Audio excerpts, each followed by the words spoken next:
like I got a picture. Good morning. We can do better than that. Good morning.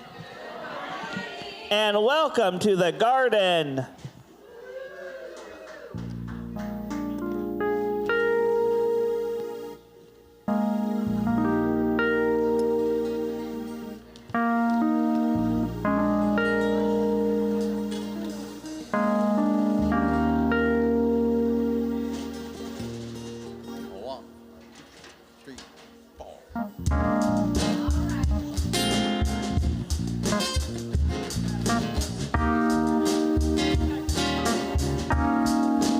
Sunday morning, I heard the preacher say, Yeah, Kim. "Thou shalt not kill." I don't wanna hear nothing else about killing, and that is God's will. 'Cause our children are watching us. They put their trust in us. They're gonna be like us. So let's learn from our history. We can differently. I hope for more love, more joy and laughter. I hope we'll have more than you'll ever need. I hope you'll have more happy ever after. I hope we can all live more fearlessly, and we can lose all the pain and misery. I hope, oh Rosie, her man gets too rough.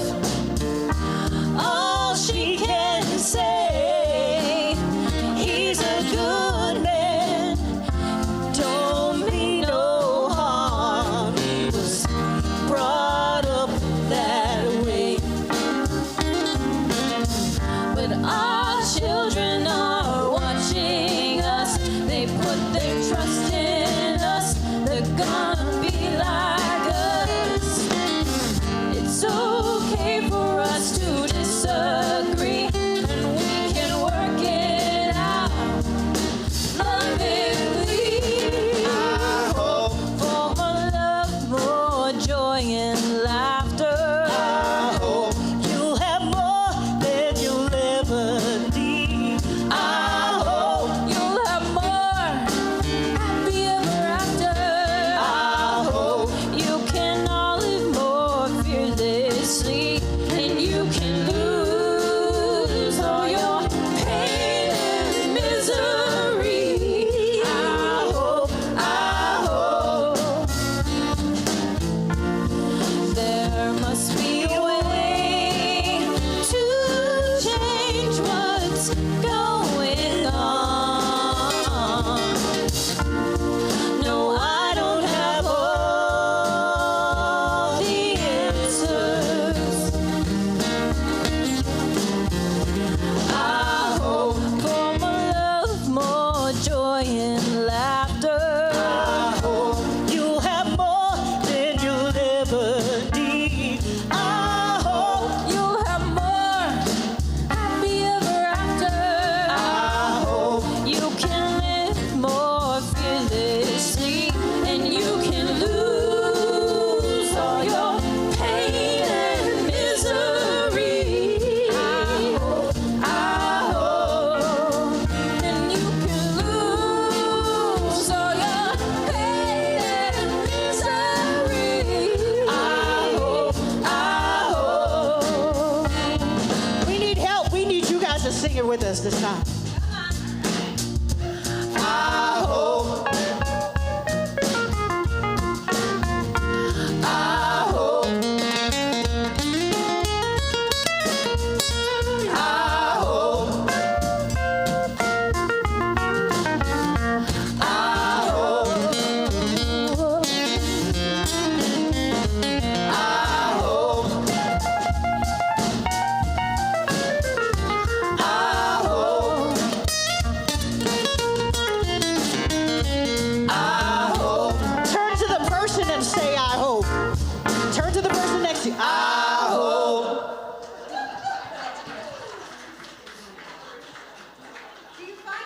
singing that this week? I hope that this light stays green right now. I hope. Good morning. We're so glad you're here. I am really glad you're here. We're kind of we never turned on the big lights today. We're kind of chilling. So I love it. I love it. We're really glad you're here. A few things I would like to highlight as we move into service today. First of all, we need your help. Soup's On is just a few weeks away, the 18th of February. And I don't know if you've heard, but the numbers went from like 100 people to 180 people. So Helen is out there and will give you whatever instructions you need to participate in this. If you want to go downtown and help serve, you can do that. If you just want to make up some bags, you can do that. Helen will tell you what to do, and I never go wrong when Helen tells me what to do. So I just want to share that. Also want to share real quick that after conversations with Carolyn, we have the, what is it called? The surprise super cookers cook-off, whatever it is. Yeah, something like that, Kara. There's, all I know is it already smells really good in here. So following conversations with Carolyn, we'll have a little bit of conversation, and then we'll go to the room next door where there are surprise cook-off things. And then if you give them $10, they'll give you 10 of these, and then you vote for the one you want. Is that correct? Yeah, but that doesn't mean if you don't have $10, still come and eat some of the food and then tell us we're all fabulous. So there's also going to be a silent auction. What else? Oh, I like how you roll, Karen. If you don't have 10, give us 20. We Venmo, we do all kinds of things. We just, most importantly, we want to have a time as a community to be together, and that's what's most important to us. So, but that's not all that's going on. On Friday, name that tune. I know I was supposed to say something, but I don't know what I did with it. Kevin wrote something really cute for me to say that I don't know what I did with. But Friday, Name That Tune will be at Mystic Bay Clubhouse, which is just not far from here, maybe 10 minutes, if that. And it's just, we did it last year. We had so much fun. We're going to do it again this year, so look in your bulletin for that. And then if you have a really good time at that event, well, come and join us for Drive-Through Ashes on Ash Wednesday.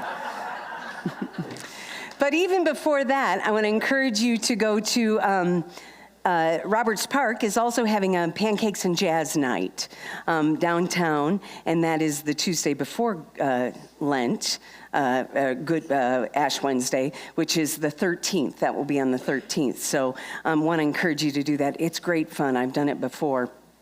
And I used to help cook, and they don't let me do that anymore. So chances are the food will be fabulous. So I want to encourage you to go down and do that. And then the next night from 4 to 6, we'll have drive-through communion. I know that we had just a few people come last year in the morning, and I want to say if you want to get your ash at church on Wednesday morning, I'll be happy to ash you. So just let me know. Just go ahead and put in your little tear-off thing.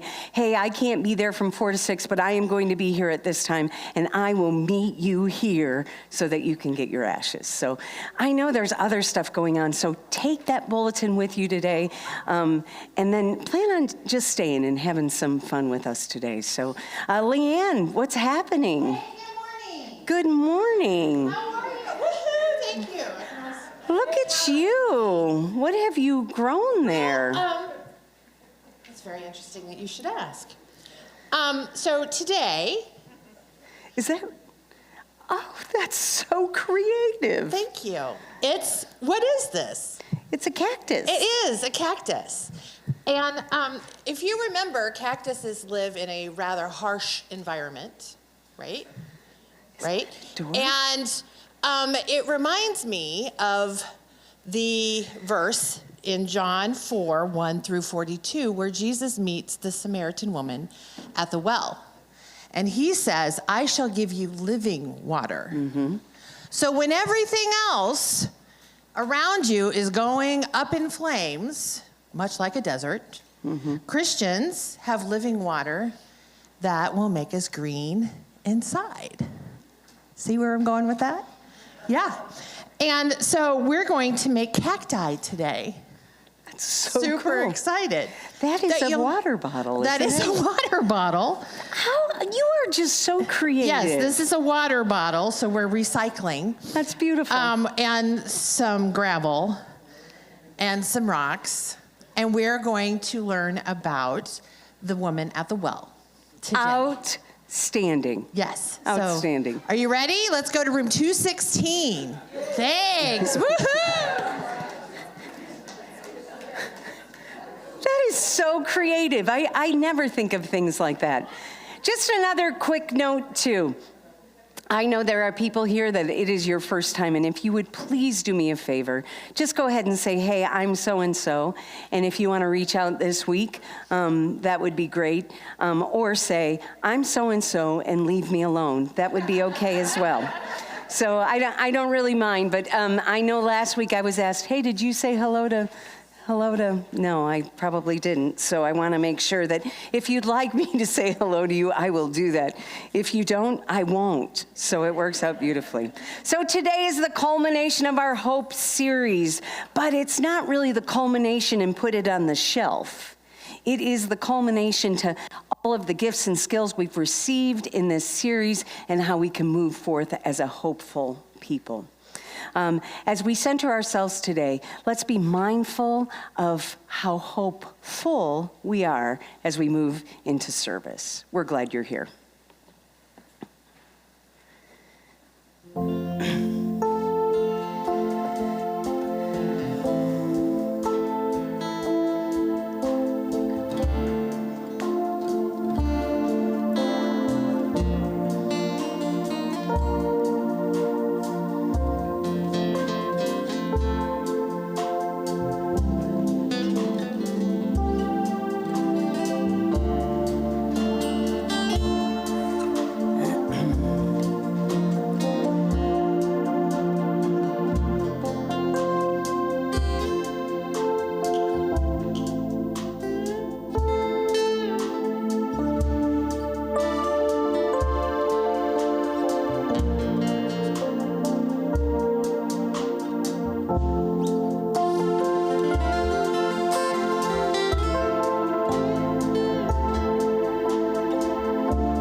Helps to turn it on.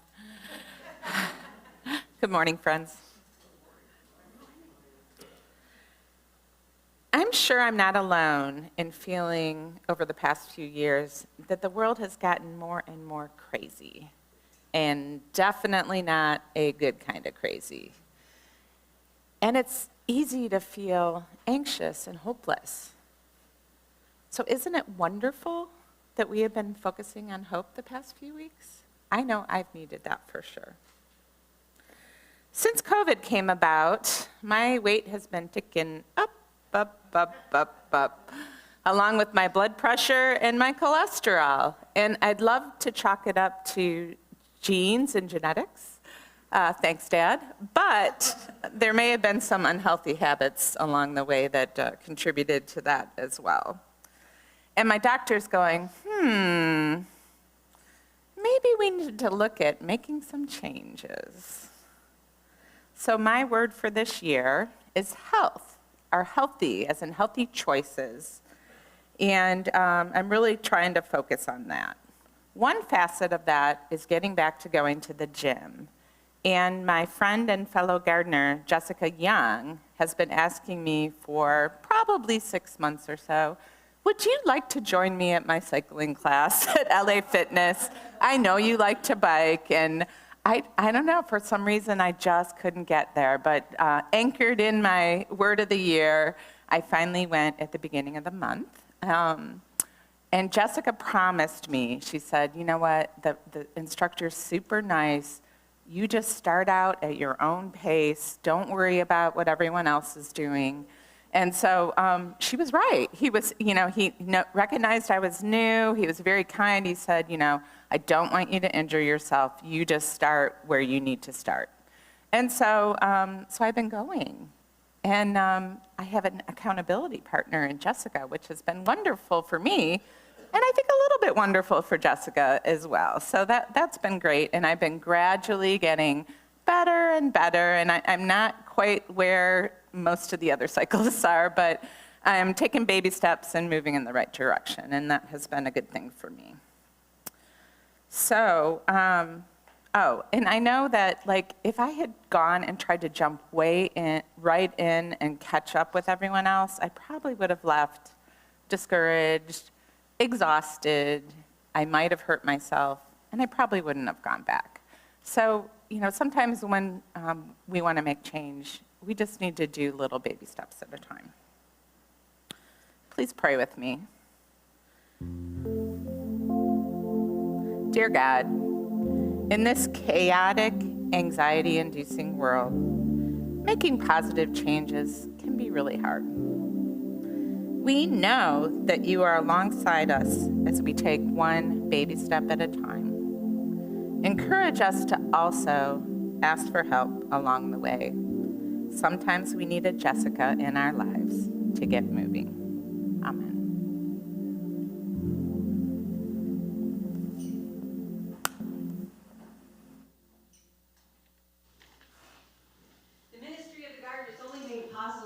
Your gifts. Oh, sorry. That's all right. Remind me what your word is again? Healthy. Healthy. So, and I also want to note that your participation here, not only with your resources, but your time and your energy is also what makes the garden grow. So we're going to ask the first of every month, the first service of the month, for someone to share a little bit about their one word and how their word is going for the year. And so Patrice started with healthy today, and we're so thankful for that. So thank you. The ministry of the garden, as I noted, is only made possible through your gifts. If you got a chance to give a couple bucks, that'd be great. But you know what? Your presence here is the most important thing for us, that you can come here and be filled with the love and grace of God and go forth into the world and share in transforming this place into being a more hopeful, loving, and just world. So that's what's most important to us. So at this time, may our prayers and our offerings be received as you hear this phenomenal, beautiful, prayerful song.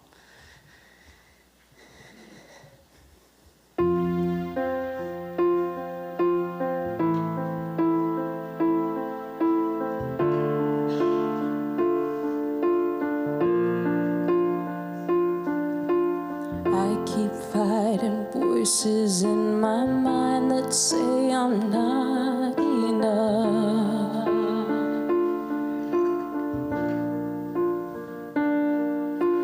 Every single lie that tells me I will never measure up.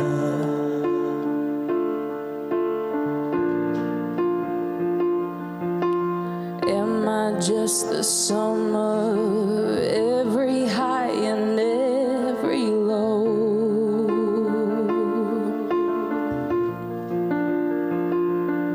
Remind me once again just who I am, because I need to know. Oh, you say I am loved when I can't feel a thing. You say I am strong when I think I am weak, and you say I am held when I am falling short, and when I don't belong. Oh, you say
Stunning. What a beautiful day. The sun is shining outside. You're all shiny, sunny, happy people. It's so good to be with you. I want to start today with the scripture text in your bulletin. It says, rejoice in hope, be patient in tribulation, be constant in prayer. For me, that can be 3 words: hope, patience, prayer. Hope, patience, prayer. Turn to somebody and say, hope, hope, hope. Turn to somebody and say, patience. Turn to somebody and say, prayer. If you take nothing else from this message today, you've done really well already. So, hey, has anybody read the book Atomic Habits? It's really big today. And now, please note, people are like, all you do is read. No, I read like a little bit of this and a little bit of that. I seldom finish anything, to be honest with you. But Atomic Habits, really essentially, I never read the whole book, but I think basically what it was is if you change a little bit, as Patrice was saying earlier, if you change just a little bit and commit to a little bit of change in 30 days, you can change your life. You really can. You can change your life. That's what Atomic Habits say. So these little teeny changes, and if you do it and commit to it for 30 days, you can make a difference. Well, guess what I've committed to the last 30 days is to take my hopelessness and to seek to live a more hopeful life. I am so excited about hopeful because you and I, Patrice, on the other hand, I'm just embracing all this fullness myself. And I do want to be healthy, but this is what I got. And I am hopeful to overflowing. That's how I wish to live my life. And I have done my best in the last 30 days to live that way as an individual. And my prayer is that we as a community have picked up on some ways that we too can be more hopeful. Well, today I do indeed rejoice in hope. I rejoice in hope. Now, let me remind you the definition of the word hope. It was given to us by my new hero, Chan Hellman, who's a professor of the Center for Hope at the University of Oklahoma. He is the guy who was homeless as a youth, if you remember, thought about committing suicide, and eventually his life turned around, and now he has dedicated his life to the study of hope. And is really an inspiring man. So what he says is, now this is hope. Hope is the belief that your future will be better than today, and that you have the power to make it so. For Hellman, hope is a cognitive process and not a feeling. For me, it is a cognitive process that's having a big impact on my spiritual being or the way I feel. So to live in hope, you have to establish some things. You have to establish some hopeful goals. That is, goals have to be the cornerstone for hope. You have to find pathways. So that refers to the ability to identify different routes towards your goals and to find new pathways for getting around and problem solving and getting around obstacles. Then you need this willpower, a desire to live hopefully, and a way power, those different pathways for making it happen. And then, of course, you have to recognize that I have some agency here, that life just isn't happening to me, that I too am part of the process for the way that I'm going to live my life. This past week, Andrew and I met with a couple of other people who are pastors, and we try to each fall. We have people who are retired, and we're so envious of them, and they go down to Florida for 3 months. And so, of course, we go and freeload off of them when we can. And so this other couple, she's a pastor, and I'm a pastor, and Andrew's a pastor. And so we were talking a little bit about what's been happening in our ministry and how life is. And so I shared that our hope journey and how fascinating this has been and how wonderful it's been to get together with a small group to really explore what hope was all about. And then I went on to say, and I think it's so weird. It's like buying a black car and then suddenly you see that black car everywhere. I am now seeing hope everywhere I'm going. Well, I decided to share this with this little group the first day, to which my husband said, huh.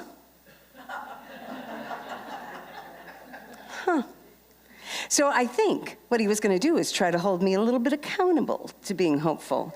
And he not only held me accountable to being hopeful, but he went on to share with me, he gave me an English lesson, the Brit gave me an English lesson on how it was I was experiencing hope. Hope as a noun, hope as a verb, hope as an adjective.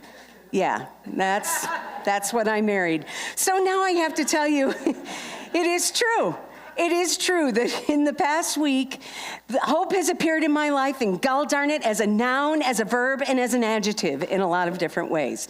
And now you get the ability to live with this as well. So as a noun, what I have heard this past week, or maybe the past 30 days, is we can pin all of our hopes, right?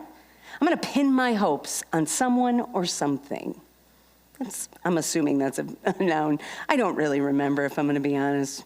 So I think it's a noun, person, place, or thing. Okay, so we're pinning our hopes on something. What I heard this past week was we're pinning our hopes on this new technology. I actually heard that at one point. We're pinning on our hopes on the slow cooker cook-off being a great success, and that there'll be great surprises and there'll be some good competition, and we're pinning our hopes on that the best recipe wins, but of course my true hope is that I will win. Come on, let's not lie. Now, there are those who don't hold hope, right?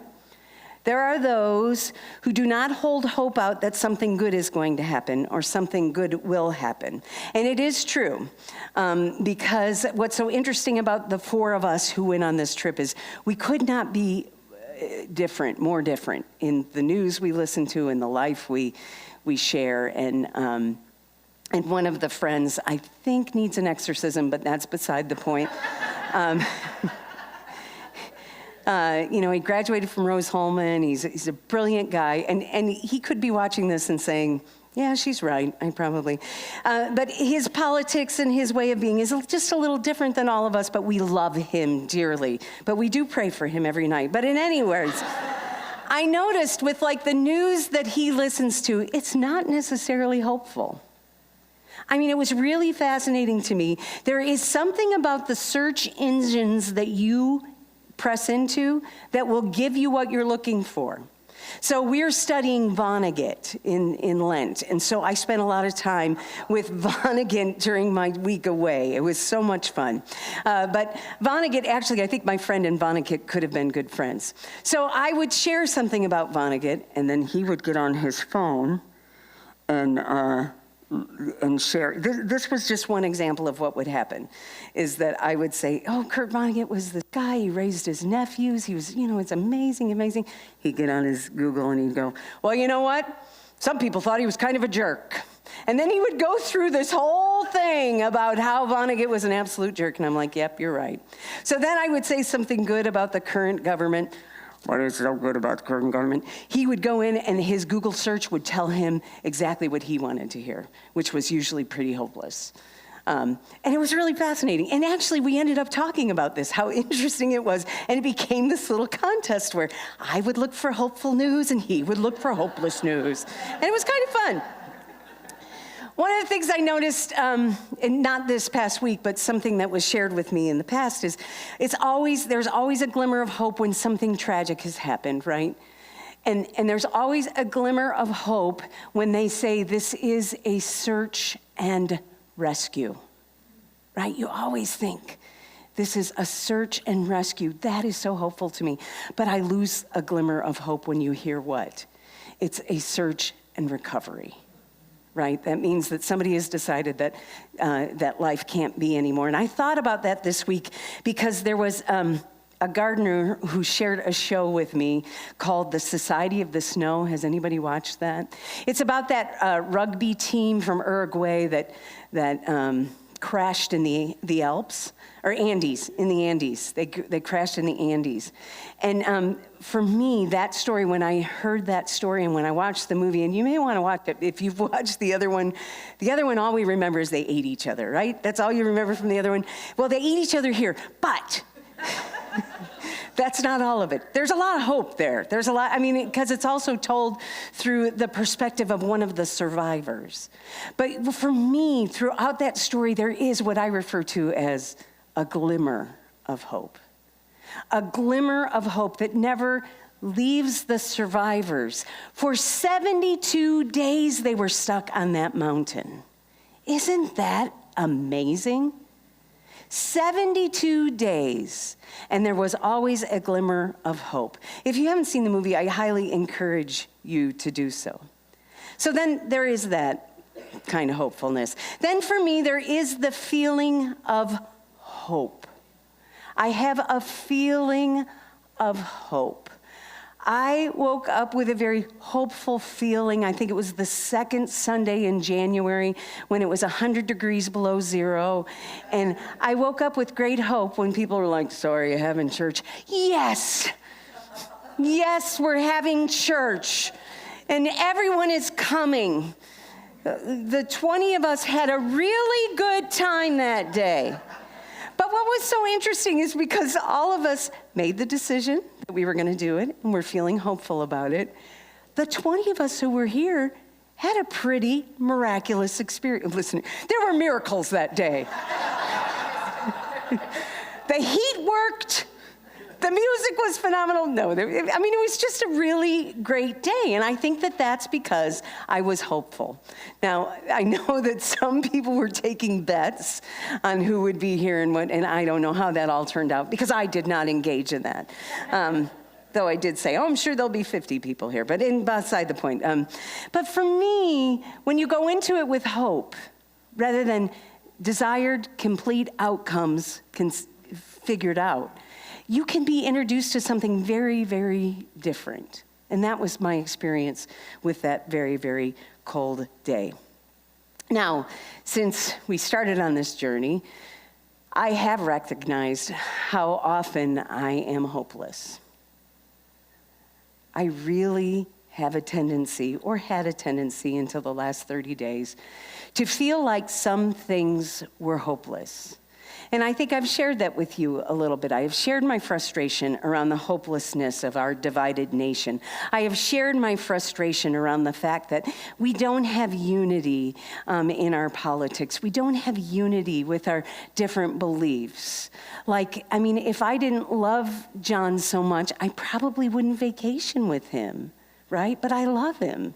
I get a kick out of him. He's fun. But there are things that we can't unify on, but I love this person. And it made me think this week about, gosh, who are the other people in my life that I can do that with? Who are the other people that in my life that I can laugh with and walk away and say, you're insane? But, and I would say that to him. I really would. But do you know what I mean? There was unity. And it takes a little bit of work. And it takes a little bit of, no, let me listen to your crazy ideas. Or let me listen to whatever it is. And that takes a little bit of work. And I think going into this trip helped me this week. I think going into it allowed me to engage with him on different levels rather than, really trying to say to him, you really need an exorcism. And really, instead of that, it was just, I love you. And my desire to be in relationship with you is greater than whatever beliefs we have about politics we don't understand, about whatever it may be. And that was really great. And I think that if we had not been in this series, I probably would not have done that. So, there are other things in the world about a hopeful feeling that I have heard this past week. I heard this, and I read recently. Things are starting to look brighter for the U.S. economy. I read that in the New York Times. Things are starting to look brighter for the U.S. economy, and they talk about employment numbers and those kind of things. It's kind of nice. Then how about this? We are cautiously optimistic, Larry, this is for you, about the stock market. We don't know why it keeps doing what it's doing, but we're not unhappy with it, right? For these, there are some people that these are truly signs of hope. And I love that. I love that I can pick up a newspaper and find signs of hope. And when I see signs of hope like that, it's like buying a black car and seeing a black car and then sharing my black car with somebody else's black car. Does that make any sense to you? Have you ever done that? You buy a car and then suddenly you see everybody has the same unique car that you have. I think we can do the same thing with hope. I think if I go into reading my newspaper in the morning and look for hope, I find it. And then I can share that with somebody else. And it was great fun to share with the Google guy who has found the absolute most hopeless Google app for finding the most hopeless news in the world. It was so much fun to counter everything he was saying. Oh, really? Well, guess what? There are these many jobs and there's this, but in any case. So I do believe the last 30 days, these atomic habits have made me a hopeful to overflowing person. And I hope it has been that way for you as well. Now, is the world living happily ever after? No, right? There's still, I hear, a war in the Middle East. There is still a war in the Middle East, and it's tragic and it's horrible. There is still a war in the Ukraine. There is still poverty in the world. There is still an environment that has not suddenly fixed itself. There are still people dying of disease. But my habits and my attention over the last 30 days has moved me to a place where in these particular situations, I can look at them differently and believe that I trust and have hope in a divine source that is greater than I am, that I can have patience in the process, and there is always something to do, and that is to pray. I really believe that this has made a difference in my life. And it can make it, I feel like I'm on one of those infomercials, and it can make a difference in your life too. It's really fascinating how finding this focus has changed my life. Now, did I stop watching the news? Did I stop doing this? No. I just have shifted just a tiny bit. I have shifted just a tiny bit to live in hope, to have patience, and to pray. I really think it's a pretty good process for dealing with whatever challenge that you have in your life that seems hopeless. I do believe that we can make it through tribulation in life with hope. And I do believe that focusing on it and recognizing it's a cognitive process has made a difference in my life. I think hearing the stories of Chan Hellman and hearing the story of Amy Downs, remember the woman who was stuck in the B. Murrow building? Remember we talked about her one week? She was stuck underneath that ground and everyone around her was dying. And she, the minute somebody grabbed her hand and then let go and she had to be underneath the ground for about another 6 hours, she not only found hope, but she lived hope in a very real way, and it ended up changing her life. Those are just two stories. The other stories about Habitat for Humanity and the AIDS epidemic in the world has been impacted by a program in Kenya, in Eldoret, Kenya, that a little university in Indiana came together with to help make a difference. There is indeed hope in the world. And it appears in nouns, in adjectives, in verbs. It appears in real ways. It appears in believed ways. I believe that if we start living hopeful lives, it will impact not only us, but the people around us. Now, I said today is the culmination of this series. If you remember, we have taken on this word for the year. And in just a week from tomorrow, the GLT will be meeting for our annual retreat, and hope is going to be central to that retreat because we are committing to hope for the year. It's so funny because when I was writing this so carefully this week while I was enjoying a few days away, every time I put hopeful habits, it put hopeful habitat for some reason. I guess because I had been writing Habitat for so much, right? And I thought, that is our job. We are called to create a hopeful habitat. The truth is we really are all gerbils, even if you're retired, right? We have our little habitats that we live in. We have our little lives that we live in. And you can choose to do this and be hopeful or hopeless. no matter what it is. So one of the things I'm going to maybe share with the board in a week is, what kind of world are we creating? And it starts right here, in this room, in that board, in our board. What are we doing in the city? What are we doing on the north side? What are we doing? How is hope living around us? And how are we living in hope? By identifying hope, being patient with tribulation, and praying through all of it. This is not that hard. I can't believe I hear myself saying that. It really isn't. I have seen a difference in my own life, and I believe that you too will see a difference as well. I know I made a little bit of fun of the song earlier, but it is true, because the truth is I have only taken the words, I hope, and then I fill in the blank with, my husband doesn't sit too close to me, I hope, or whatever it may be. He stops breathing in my face. Can you tell we spent a week together? I hope. But I finally asked the girls today, I was like, tell me those words. And if you hear that, I'm so glad we did that song for a whole month, because I do hope. I hope for more laughter. I hope for more joy. I hope you'll have more than you ever need. And I hope you'll find more happily ever afters. I indeed hope.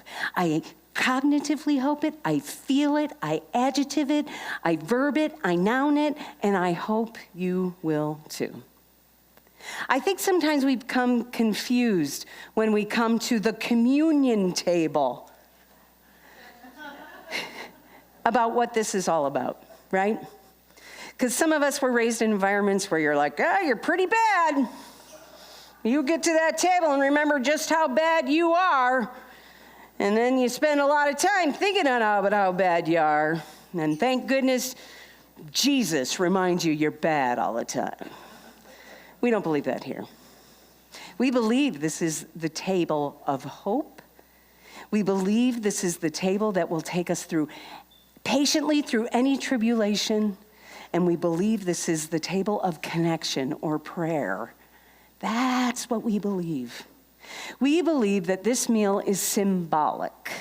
It's symbolic of the love that God has for you through Jesus. That's what it is. Now, the truth is this world does appear to be hopeless sometimes. The truth is this world does seem to be a little jacked up at times. And oftentimes we get this darkness that gets tossed on us. What this meal reminds us of is that in our brain, we have to look for hopefulness. And we have to be willing to name the hopelessness in our life. And when we do that and share in this meal, we can give it away and be filled with light. Does that make sense? And so you have to be very intentional as you take this meal about what you think about. And my goal is that our community thinks this is a meal of new beginnings, that this is a meal not of pain and sin, but a meal of love and light. The communion table at the garden is open to all people. You don't have to be a member of this church or any church to believe in love that will not let you go. We share in communion two different ways here. We have intinction, which will have a station here and a station here. You come up, we will give you a piece of the bread, gloved, I might add, we'll give you a piece of the bread. You dip it into the cup, just a tiny bit, and then you take it and return to your seats for prayer and reflection. If you would like the homemade bread, but wish to stay in your seats, just let Beth know. She's back there, and we will come to you and serve you right where you are. Mary will come and serve you. We'll come and serve you. We'll come and serve whoever wants to be served right where they are. Otherwise, come up, share in communion, and then turn around and make your way back to your seats. And I probably would start. You'll figure it out, I'm sure.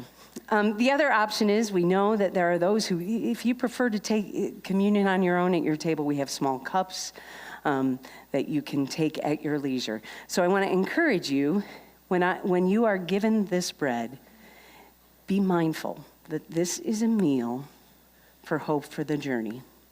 And as you dip it into the cup and then take it, be mindful of what darkness is overcoming you and ask it to be taken from you. and then ask the love and the light of Jesus to shine in you and through you so that you are not only hopeful, but that we're all hopeful. As I said before, all are invited to partake. You don't have to be a member here. You need only believe hope and to live a hopeful life. On the night that Jesus was betrayed, he gathered with his disciples in a large upper room. I'm sure he put on gloves. Probably not.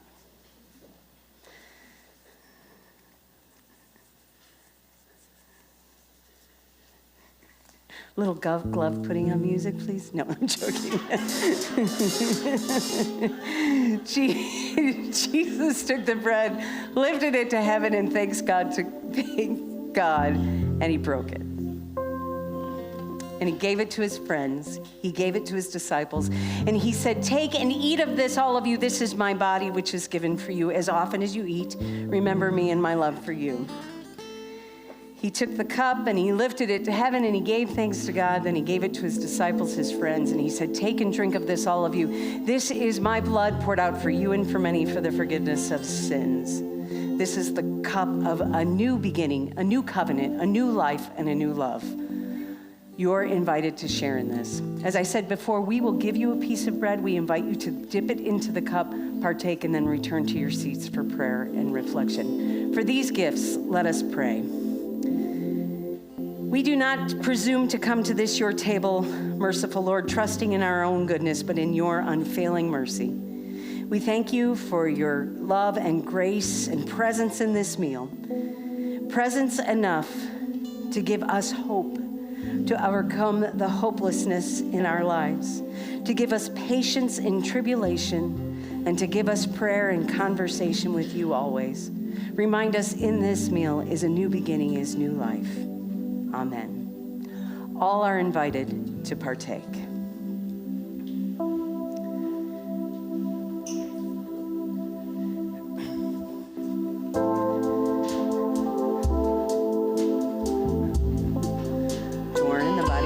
Given for you, the cup of life. The body of Christ given, the cup of life. Hello, dear friend, the body of Christ.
Those are your words of forgiveness.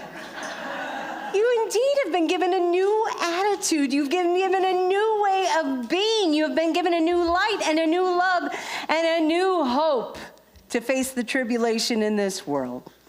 I give God thanks for each of you and that you're all coming downstairs for conversations with Carolyn, which will be so enlightening. But before we do that, my friend Connie has a quick announcement. We're going to use Kim's mic.